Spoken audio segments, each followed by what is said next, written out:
Iyudo kanyo ni ng'ato nitie gima itimone mabende sana jogo modak e ute.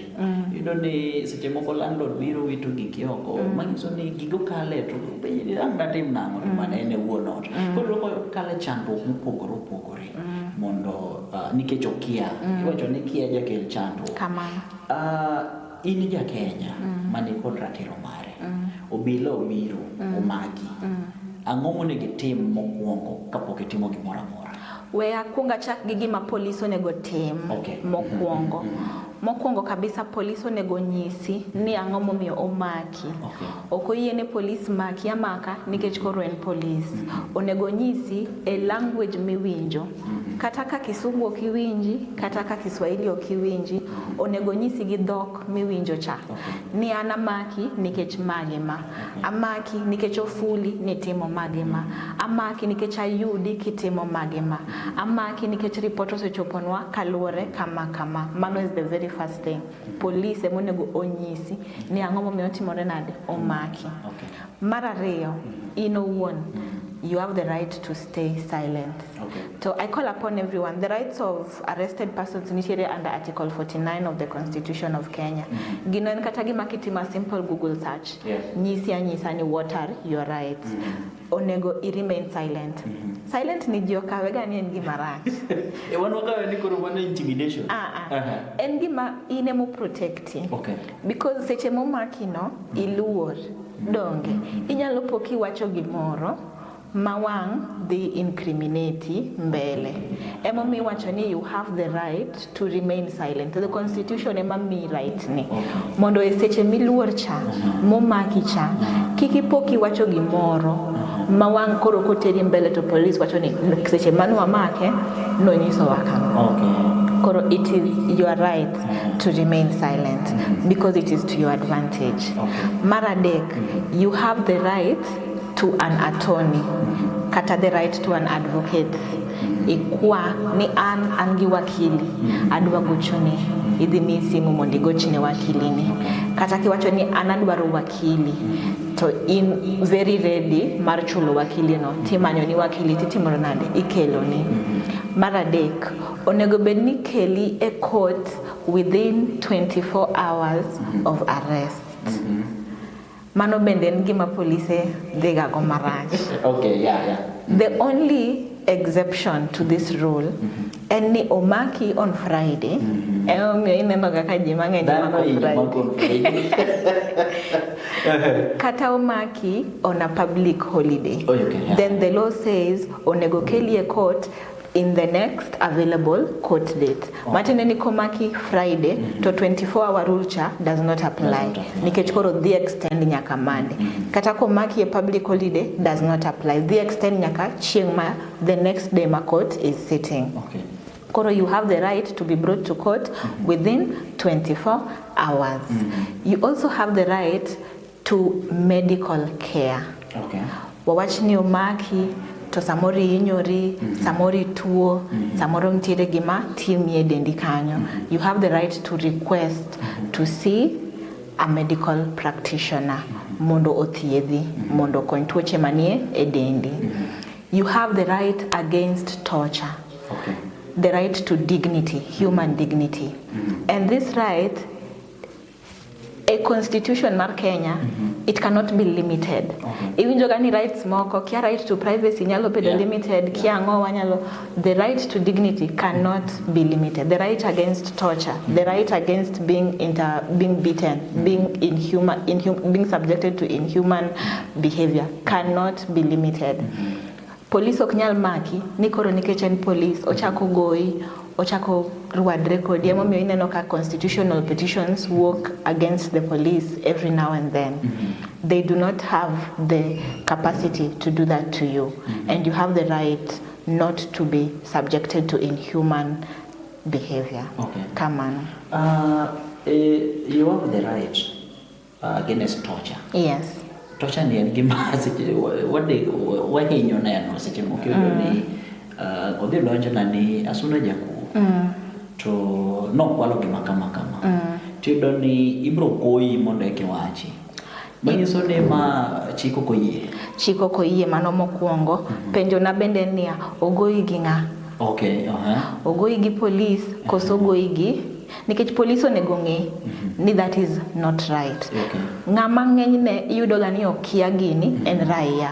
Yes. Gimako jakuo to koro gitimo gimiluongo ni citizens arrest, yes, which is also lawful, but it is also limited. Kata kutimo citizens arrest, it should be done in the right way. Okay. But yudo ni ng'enyne jopiny komako ng'ato ni gimako jakuo to gigoyi ni mondi wachi mob justice ni eka koro teri ka police, which is wrong. Okay. It is against the law.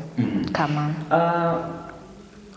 Awinjo ni kodonjna manyiso ni nitiere iluongo ni small claims, right? Koro adhi ng'ato dhi ne small claims an gi gope mo mar 200.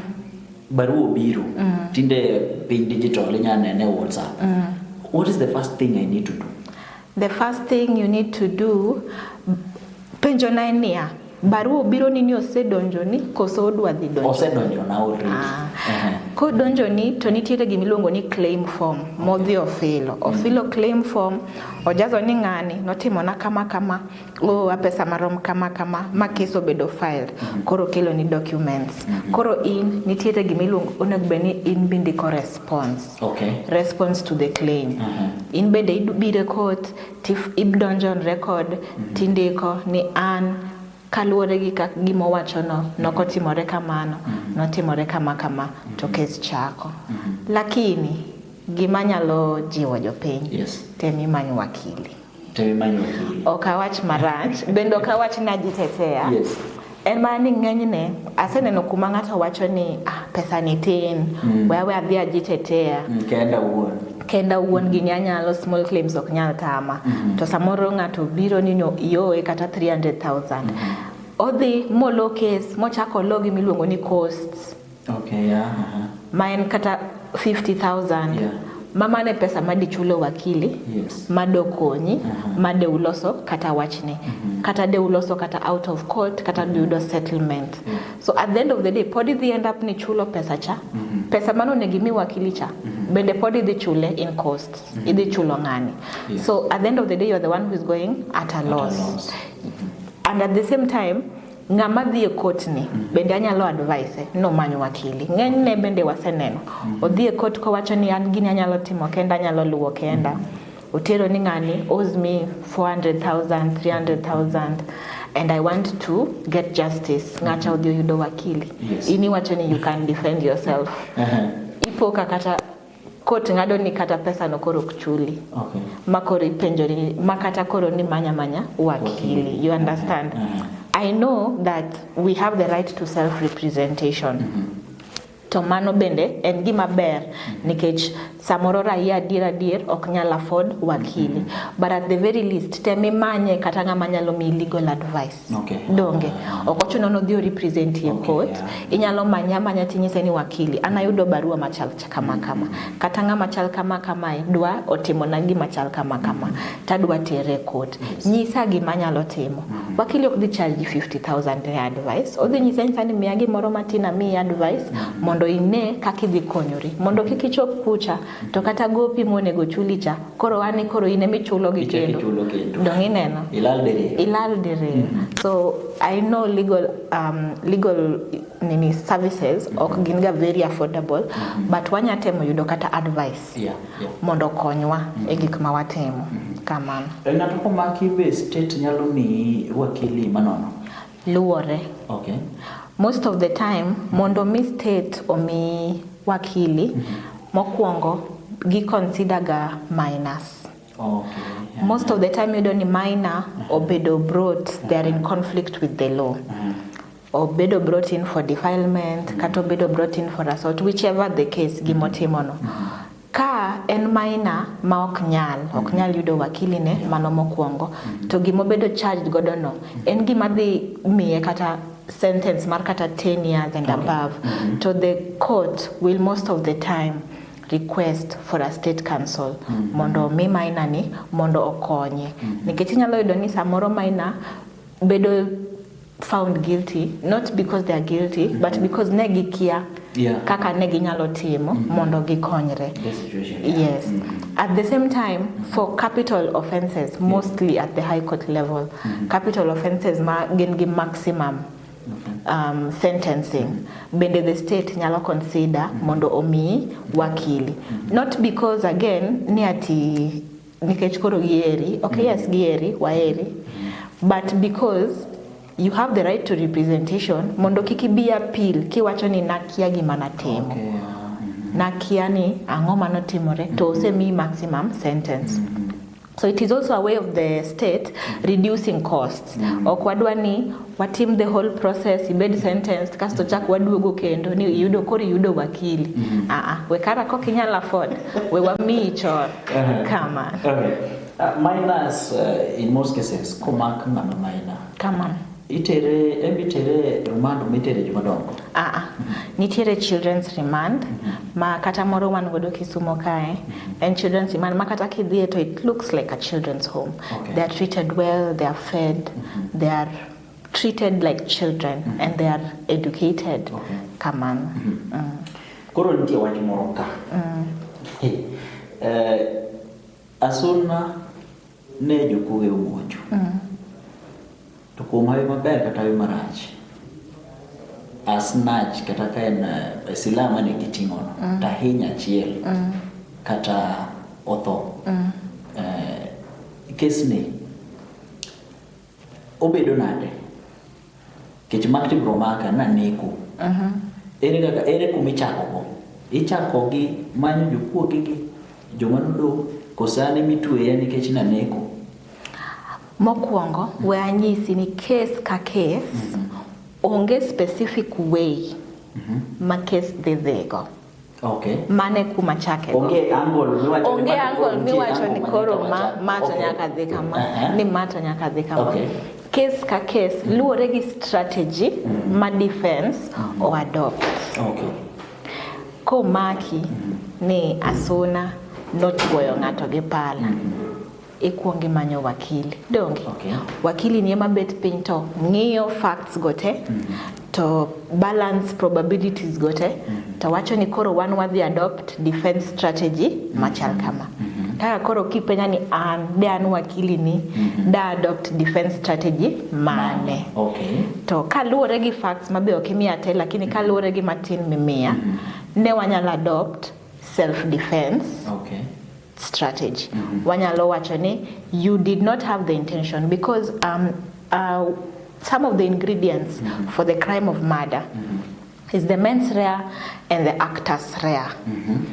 Mens rea an intention. Yani nin gigombo mar nego ng'acha. Actus rea and the act itself. Ng'ato oknyal bedo charged, or charged tinyalo bedo charged, but okinyal bedo found guilty of murder ka okoyud both actus rea, actus reus gi mens rea.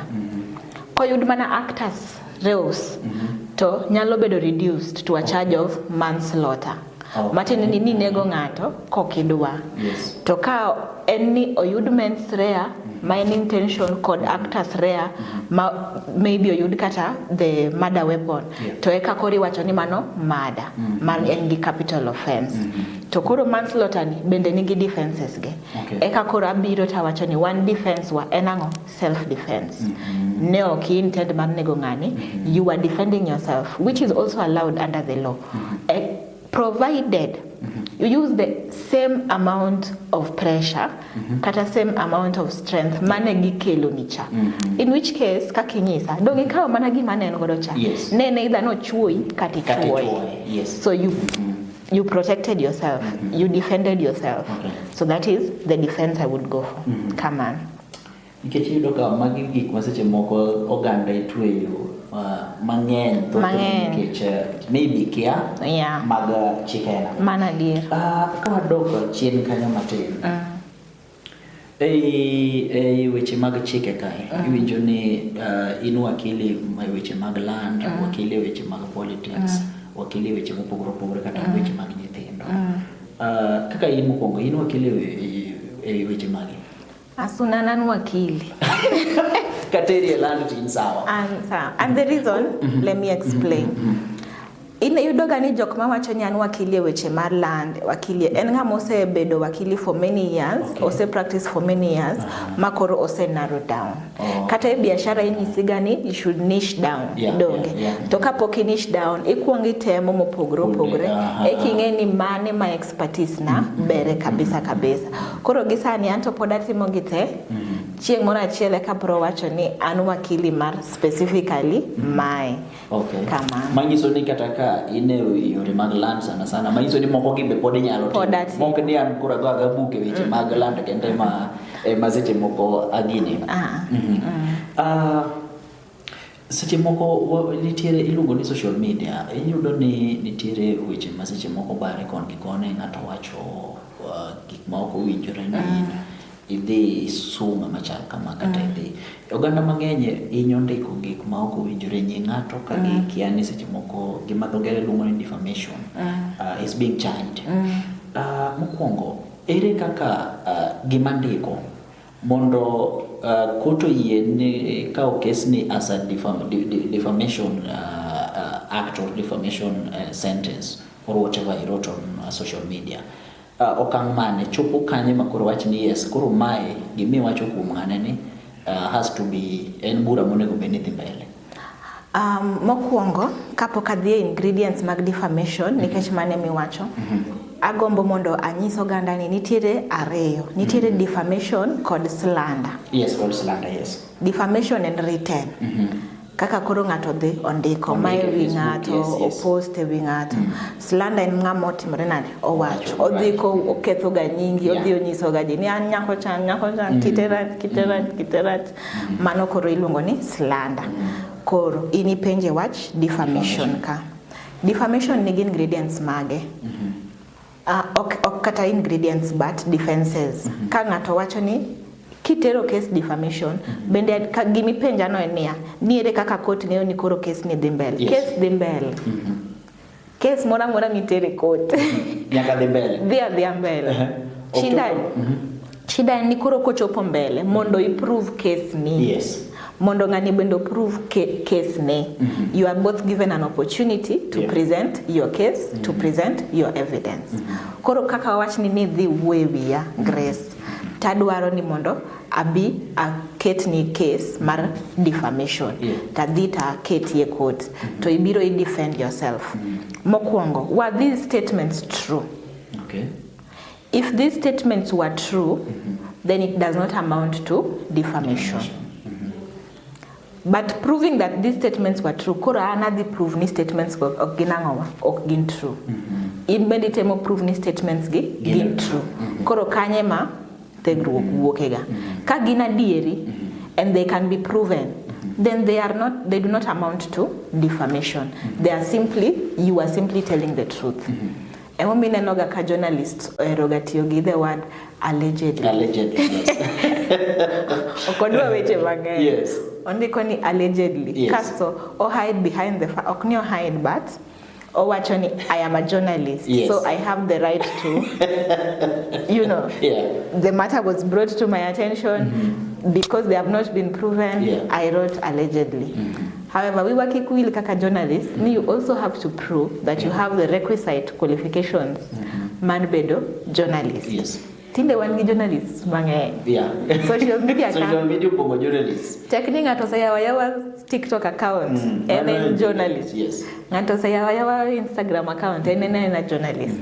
Makata koro kodhi court to wacho ni an journalist. To nyise ni sawa to qualifications. Mondo wane ni journalist to konyal gol. Then koro defense mar journalism cha dongo gol. To kendo wacha kwafwenyo ni gimi wacho ni ok na adieri. To kema koro yudi gi defamation. Ni you have indeed defamed this person and you can end up paying these people a lot of money. Yeah, so I would just urge before you post things about people, due diligence. Itimo due diligence mari, itimo investigation mari. To kiyudo ni en adieri, makata koteri ko tinyalo prove ni gini en adieri very well. But kin unsure, in like 50% onyalo bedo adieri, 50% to kapar. Just refrain. Protect yourself. Come on. Kawa picha ng'ato. Chien kanyo nitiere joma nosetere court seche moko ni kao picha na ikete social media kao kang'eyo ne public tu amwane adwa go kach ng'ato picha kete mbui nikech seche moko mora te bath gari no kala to picha no maki bende an gi right mar teri e court kaka ng'ama nogoya picha anawea. Yes, because Kenya adopted gimiluongo the Data Protection Act. The Data Protection Act, okay, a very old act. In fact, they are emerging sani. Yes. According to the Data Protection Act provides that you have to seek someone's consent. Kapo kidhia nidwa post pichane kata kapok igoe pichano. Ng'enyne tinde kidhie formal meetings gi to nitiere ga form ma ji sign. Yes. Sign ni nyinga, signature na email address. You have consented to having your picture taken. You have consented to having your picture published in social media handles.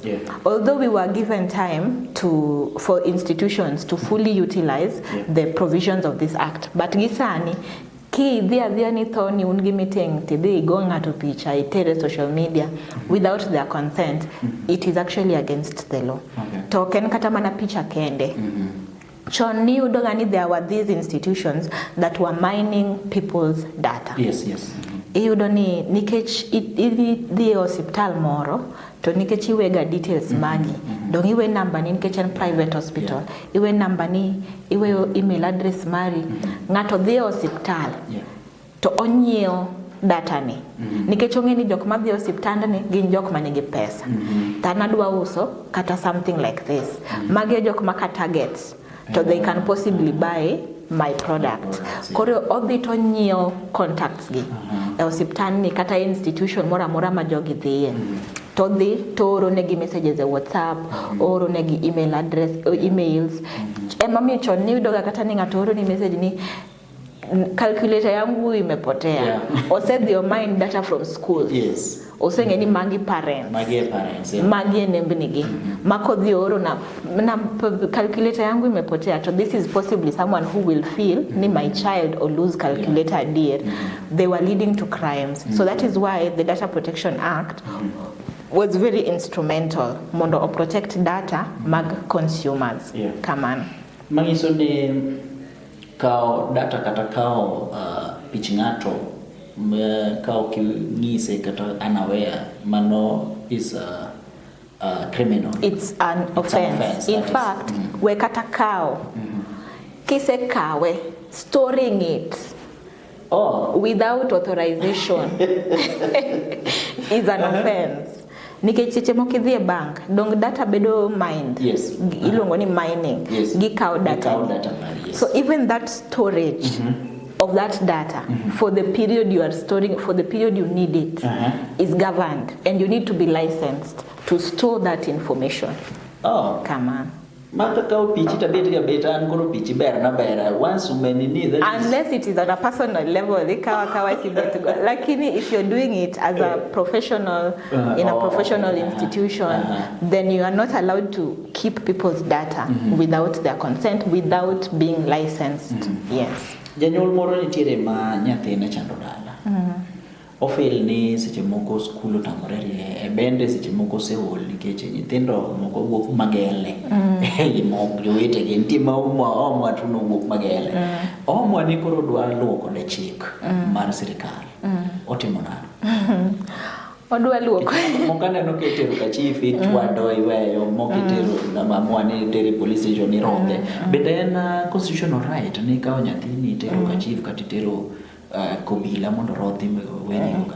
In fact tinde kitero nyathini ka police to girodhe. Ginyisi ni mama ini nene anka kitiwa nyathini. Because the laws on child protection in Kenya have evolved. Okwane piny kaka machoncha. Piny machoncha emani yudo ni nyathi ka chendo tikelo chief e school. Irodhe. But piny masani the Children's Act was amended and the rights of a child have been improved such that kata school take yudo japuonj machwado nyathi. Skunde mang'eny tinde jopuonje are not allowed corporal punishment. They have to find other means of punishing the child. However, an gima nyalo advise parents, I think raising our children with values and morals is the most important. Okay. Nikech iyudo ni nyathi iniweyo nyathi. Yeah. Nyathi dongo makata jirani ok nyal kwero nyathi. Yeah. Maka jirani okwero ni nyathi unyo ni jirani no pado nyathi ni to ine misegolo koki. Yeah. Koro nyathi kodongo koro chako chandi kosedonjo adolescent, and then you now start saying nyathi ni otamo wang. Nyathi no tamo wangi nikech in emani tamori konyo nyathi kapod no tin. Samaki mkunje angali mbichi. Kendo yes, kendo chaki wacho ni asiyefunzwa na mamae ufunzwa na tena dir. Mama yako ka okore izigi values kitin, koko puonji ni this is right and this is wrong, koko keto very strict measures, then you will just grow up being someone machandoji. Machando kata mama uno, machando kata jok mamoko be. So it is upon us as parents, nikechan bende an parent, to ensure we raise our children in the right way. Very strict measures. Okay, wachacha ni anyathi no kumul. Yeah. Makoro kama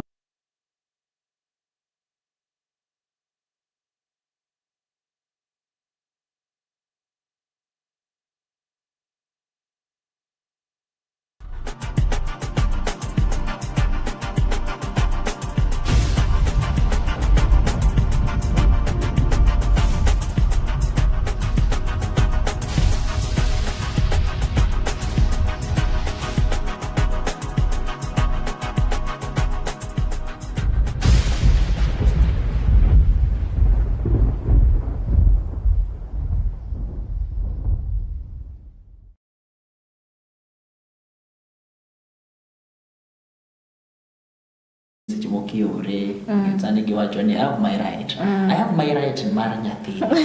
Onego beno gikanye, benitiere limit.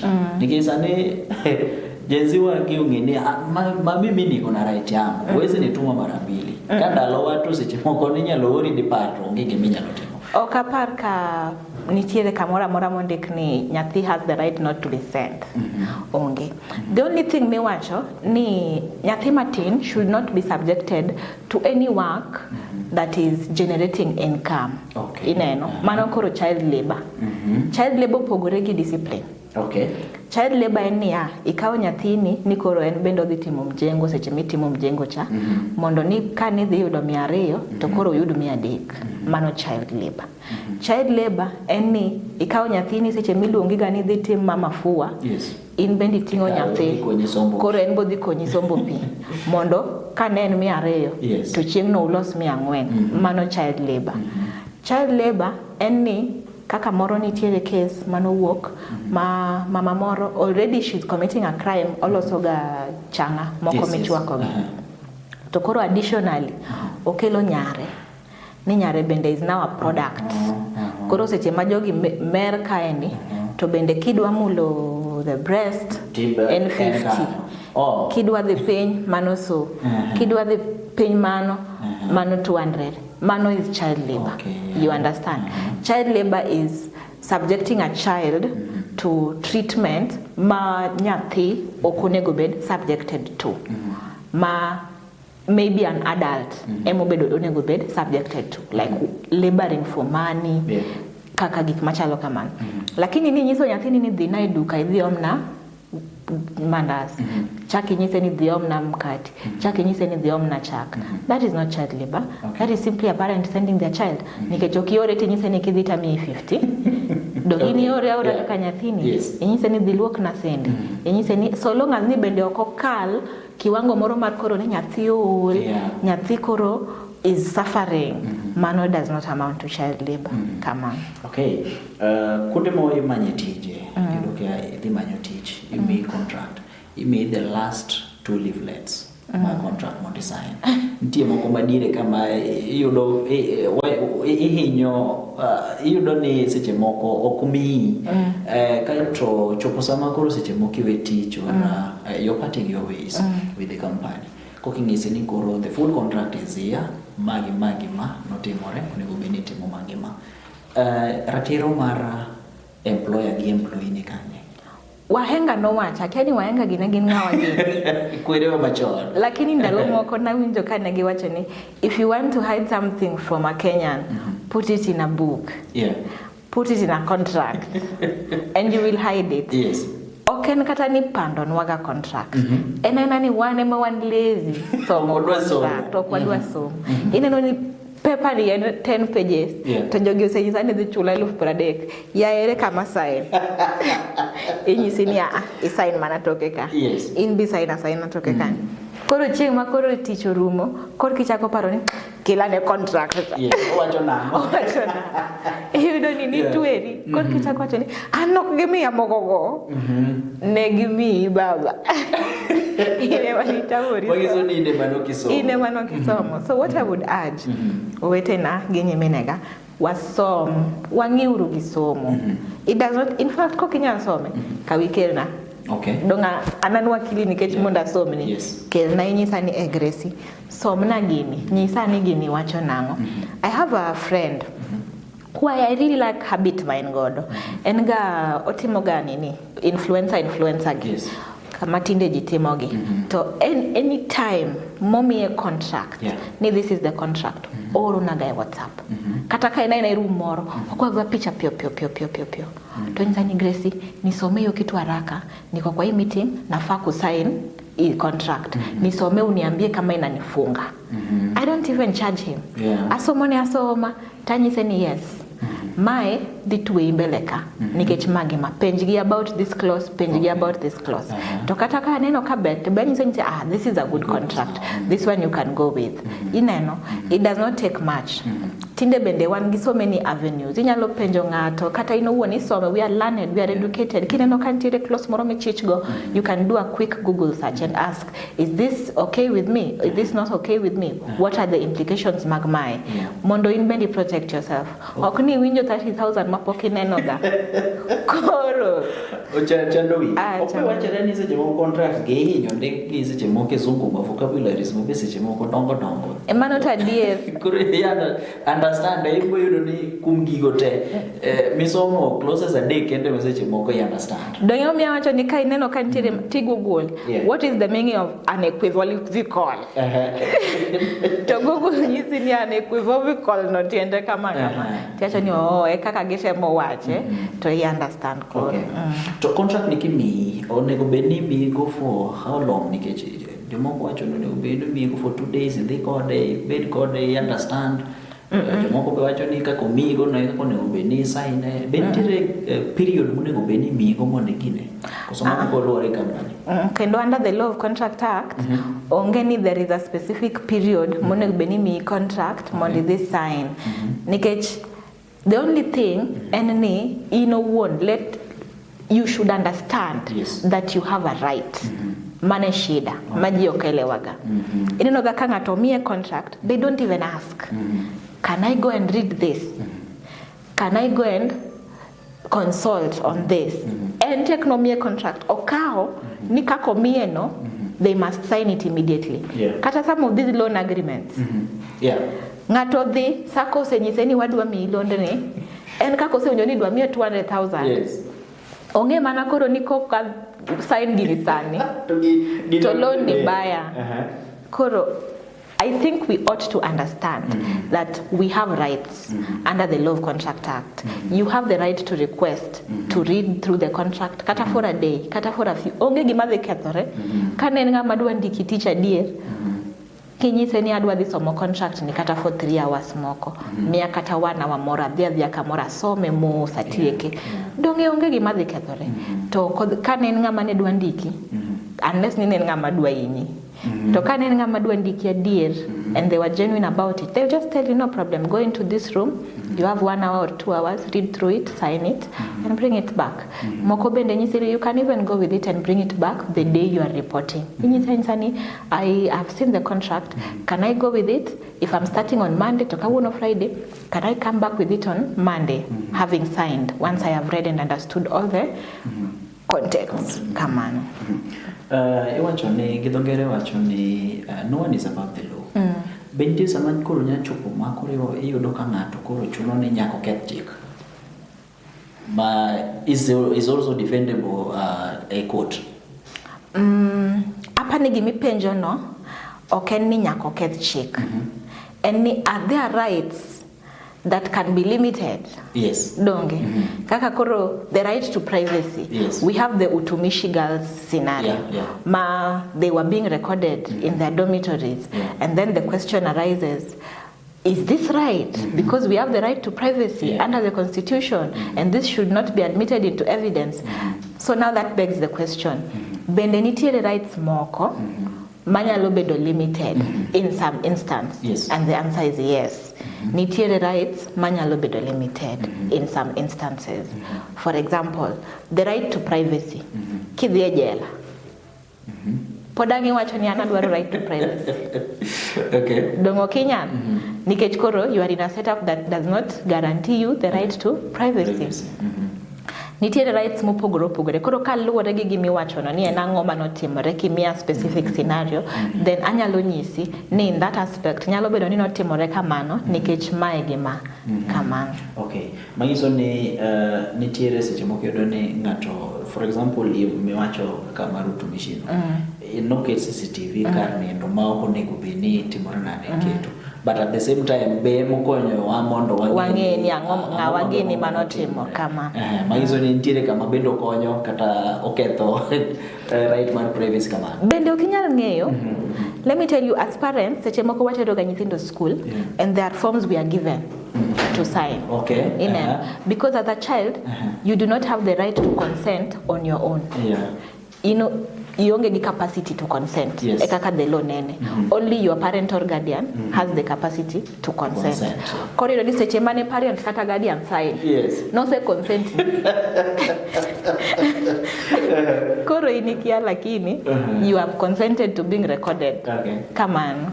Yena mondo akao iweyo matin kaneno kanyo kondo kanyo gi dakika matin mondo waduoki ka pod wadhi mbele. Mbaka mwaka uro ni en mbaka maseche mokok nyal rumo. Okonya. Miyo wadhi iweyo matin janeno mar Cityscope TV. Bana dakika matin wabude duondo gi pimodho mang'ich kato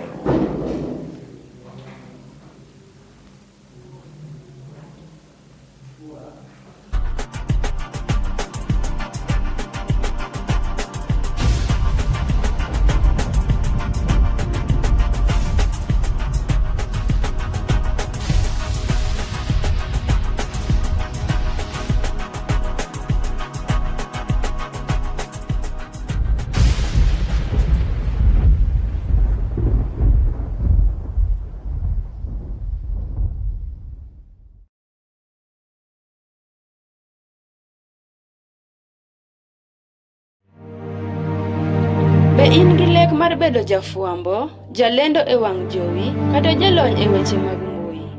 Riwri kod kar tiegruok mar Cityscope mondo iyud lony e chano chenro mag wang' jowi, fuambo kod puodho weche manyien moyiedhi. Yud puonj kowuok kuom jolony magwa mondo ibed gi ng'eyo mang'eny e weche mag fuambo. Ndikri kaka achiel kuom jopuonjre mondo mi ichak wuodhi mar bedo jafuambo.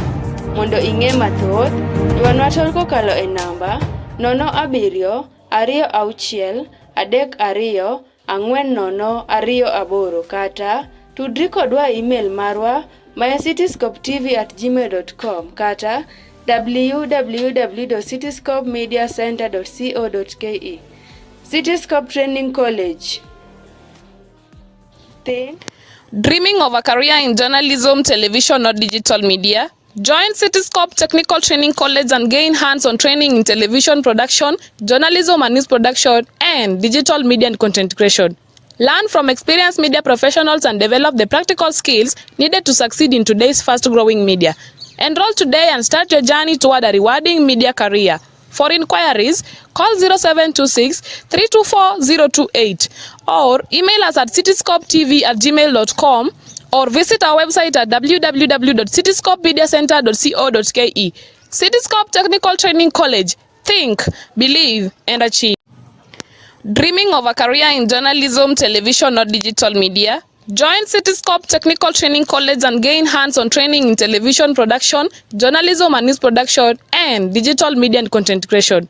Learn from experienced media professionals and develop the practical skills needed to succeed in today's fast-growing media. Enroll today and start your journey toward a rewarding media career. For inquiries, call 0726 324 028 or email us at cityscopetv@gmail.com or visit our website at www.cityscopemediacenter.co.ke. Cityscope Technical Training College. Think, believe, and achieve. Believe, achieve. Be in gi lek mar bedo jafuambo, jalendo e wang' jowi, kata jalony e weche mag mbui. Riwri kod kar tiegruok mar Cityscope mondo iyud lony e chano chenro mag wang' jowi, fuambo kod puodho weche manyien moyiedhi. Yud puonj kowuok kuom jolony magwa mondo ibed gi ng'eyo mang'eny e weche mag fuambo. Ndikri kaka achiel kuom jopuonjre mondo mi ichak wuodhi mar bedo jafuambo. Mondo ing'e mathoth, ywanwa tol kokalo e namba 0726324028 kata tudri kodwa email marwa cityscopetv@gmail.com kata www.cityscopemediacenter.co.ke. Cityscope Training College. Think, believe, achieve. Be in gi lek mar bedo jafuambo, jalendo e wang' jowi, kata jalony e weche mag mbui. Riwri kod kar tiegruok mar Cityscope mondo iyud lony e chano chenro mag wang' jowi, fuambo kod puodho weche manyien moyiedhi. Yud puonj kowuok kuom jolony magwa mondo ibed gi ng'eyo mang'eny e weche mag fuambo. Ndikri kaka achiel kuom jopuonjre mondo mi ichak wuodhi mar bedo jafuambo. Mondo ing'e mathoth, ywanwa tol kokalo e namba 0726324028 kata tudri kodwa email marwa cityscopetv@gmail.com kata www.cityscopemediacenter.co.ke. Cityscope Training College. Think, believe, achieve. Be in gi lek mar bedo jafuambo, jalendo e wang' jowi, kata jalony e weche mag mbui. Riwri kod kar tiegruok mar Cityscope mondo iyud lony e chano chenro mag wang' jowi, fuambo kod puodho weche manyien moyiedhi. Yud puonj kowuok kuom jolony magwa mondo ibed gi ng'eyo mang'eny e weche mag fuambo. Ndikri kaka achiel kuom jopuonjre mondo mi ichak wuodhi mar bedo jafuambo. Mondo ing'e mathoth, ywanwa tol kokalo e namba 0726324028 kata tudri kodwa email marwa cityscopetv@gmail.com kata www.cityscopemediacenter.co.ke. Cityscope Training College. Think, believe, achieve. Be in gi lek mar bedo jafuambo, jalendo e wang' jowi, kata jalony e weche mag mbui. Riwri kod kar tiegruok mar Cityscope mondo iyud lony e chano chenro mag wang' jowi, fuambo kod puodho weche manyien moyiedhi. Yud puonj kowuok kuom jolony magwa mondo ibed gi ng'eyo mang'eny e weche mag fuambo. Ndikri kaka achiel kuom jopuonjre mondo mi ichak wuodhi mar bedo jafuambo. Mondo ing'e mathoth, ywanwa tol kokalo e namba 0726324028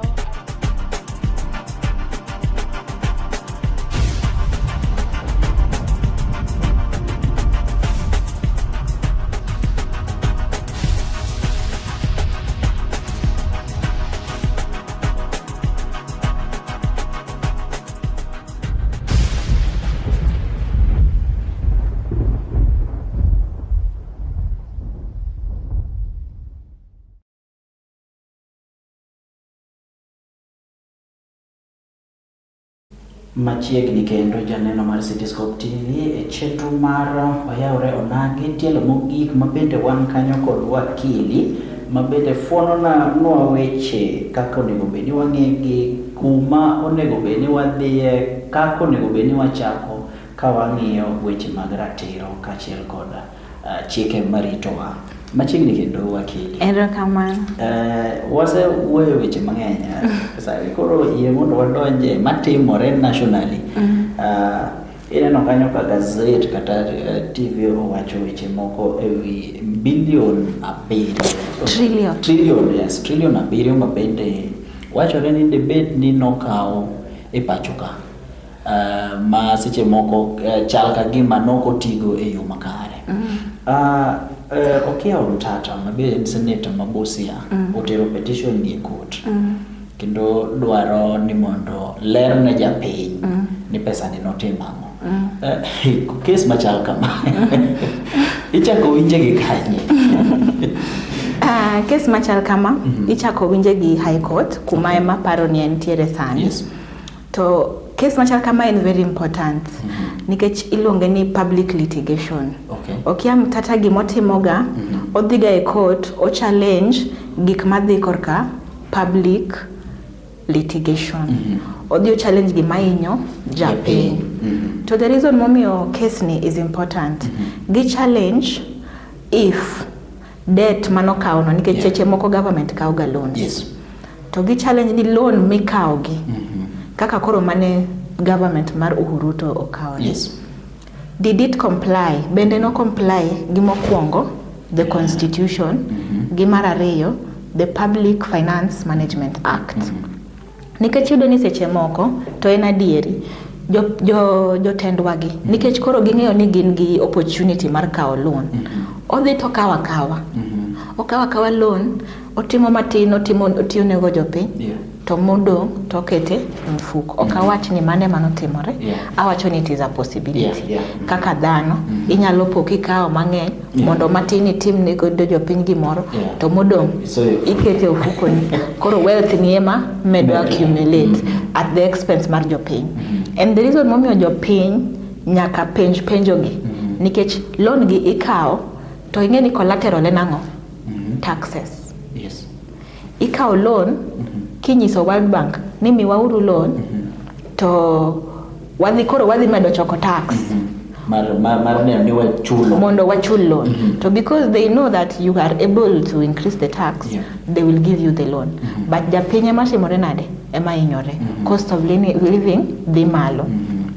I feel like ni case ni is a very important case which even has the probability and possibility of going up to the Court of Appeal because en gima touch on constitutional interpretation mano mokwongo, en gima touch on public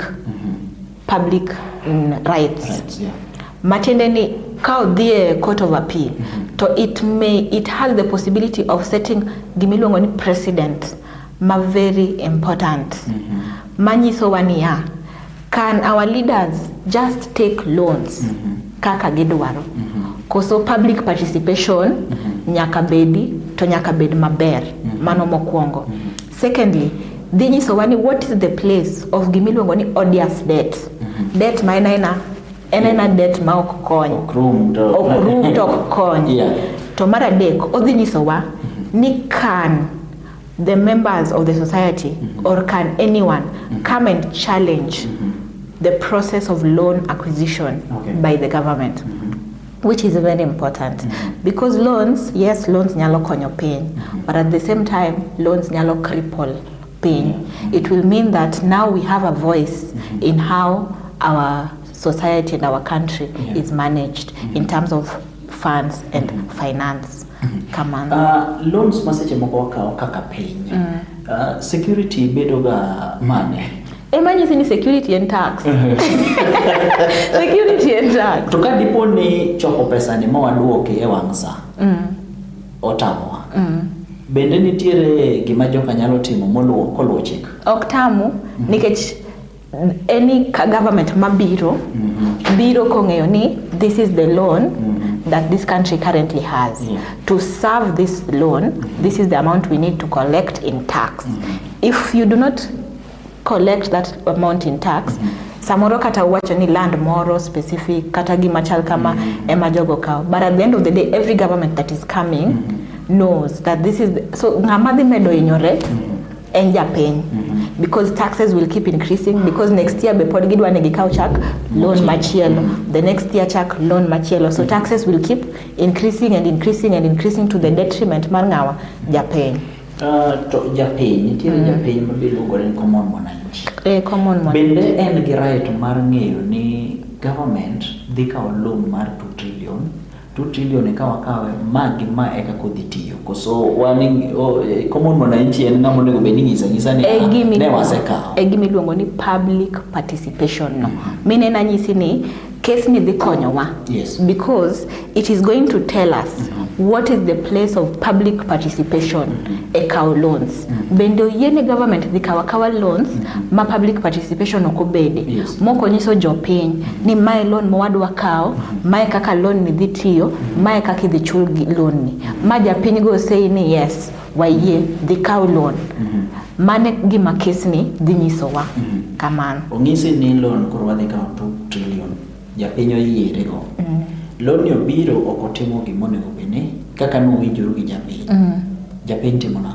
mano kendo gima chak case ni dhi nyisowa ineno gimomiyo case ni is important because this case is also going to tell us is there something like odious debt in Kenya loan mano kaw to kotimo gimano timore nade mano nego tim and what is the appropriate channel for that doneno ka okia mtata timo nwa gima licha ahinya nikech odwaro ni wa hold these people accountable.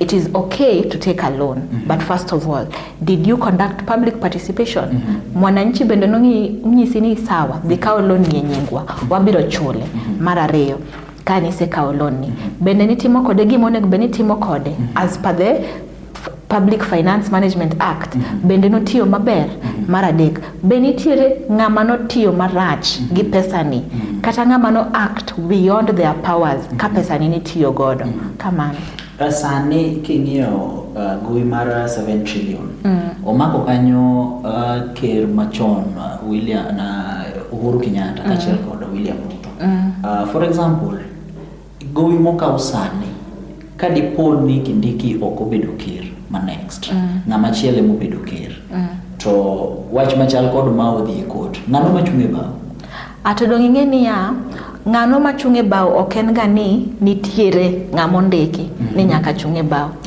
an kaka Grace kaka koro okia en donge mokelo case en emo yiero respondents mage en emo yiero ni an akelo case ni against ngane gingane kore emo yiero ni an adwa riwo Kindiki gini adwa riwo Ruto e gini adwa riwo ngane specifically because of reasons machalo kama to court decide ni jok moriwgi bende gin gigi miluongo ni locus standi bende oriw jok makare kose yeno oriw jok makare kaka koro sani court oseyie ni jok masani ni e list gin jok mose tiegi ni mago jok manyalo answer gino koro wadhi e full hearing mondo kila ng'ato kel evidence mare mondo wawinji ni ang'o manotimore maiso ni kaka loan to okatiyo go maiso ni okanyal ka loan ni an after all anazitieko tam narandala koro mago gik mokwithanga mane government maziche moko koro ni eta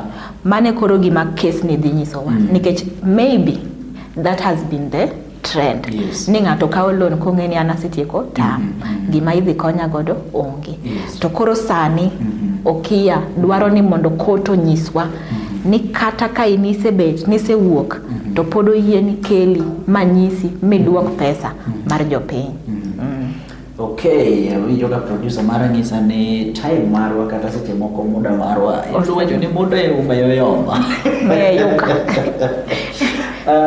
Okili wach ni mogik kata experience mari ma kaklore kaka piny ringo wach ni mogik king'iyo kamera kiwuoyo kod oganda luo agombo mana ni oganda luo ng'e ni kaka raia mar Kenya kaka citizen of Kenya you have rights to at the same time in gigik miluongo ni responsibilities onego watem wasom mondo wang'e what are our rights bende wang'e ni what are our responsibilities mondo wadag maber water Kenya wa mbele kama onego wang'e our rights and the responsibility mondo water Kenya wa mbele mano okuwuok e dhoga owuok e dho Grace Alice nying no mit dog okawinjo nyingi joluo kajo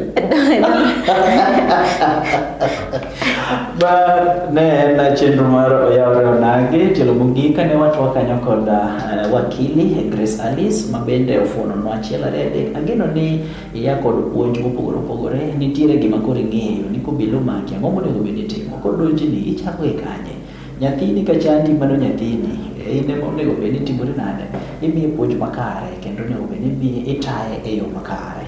Ofuono ni kanyo difference between child labor kod responsibility. Mago duto sani ing'eyo. To Grace, wabro rwaki kendo mondo wago mbaka nikech mbaka ni ok oromo.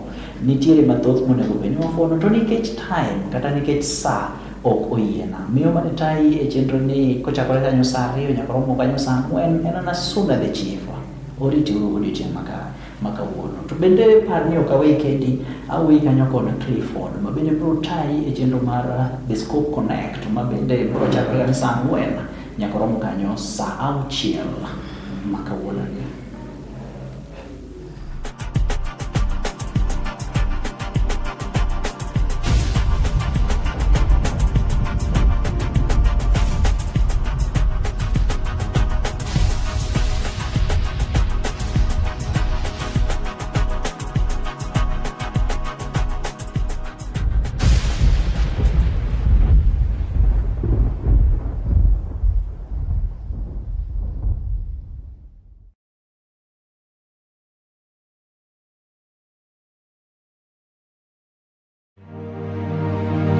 Be in gi lek mar bedo jafuambo, jalendo e wang' jowi, kata jalony e weche mag mbui? Riwri kod kar tiegruok mar Cityscope mondo iyud lony e chano chenro mag wang' jowi, fuambo kod puodho weche manyien moyiedhi. Yud puonj kowuok kuom jolony magwa mondo ibed gi ng'eyo mang'eny e weche mag fuambo. Ndikri kaka achiel kuom jopuonjre mondo mi ichak wuodhi mar bedo jafuambo. Mondo ing'e mathoth, ywanwa tol kokalo e namba 0726324028 kata tudri kodwa email marwa cityscopetv@gmail.com kata www.cityscopemediacenter.co.ke. Cityscope Training College. Think, believe, achieve. Dreaming of a career in journalism, television, or digital media? Join Cityscope Technical Training College and gain hands-on training in television production, journalism and news production, and digital media and content creation. Learn from experienced media professionals and develop the practical skills needed to succeed in today's fast-growing media. Enroll today and start your journey toward a rewarding media career.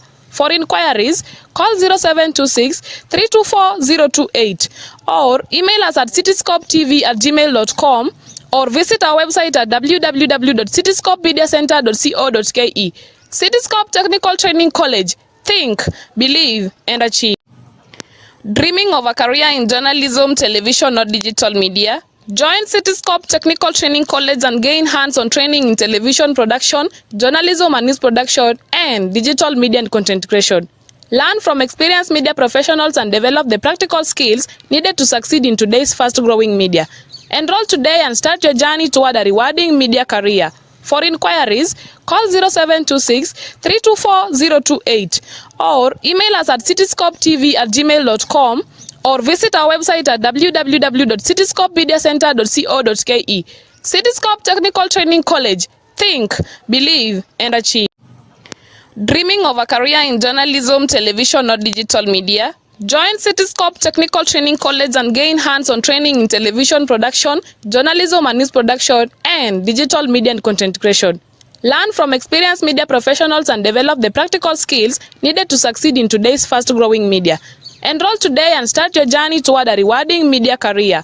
For inquiries, call 0726-324-028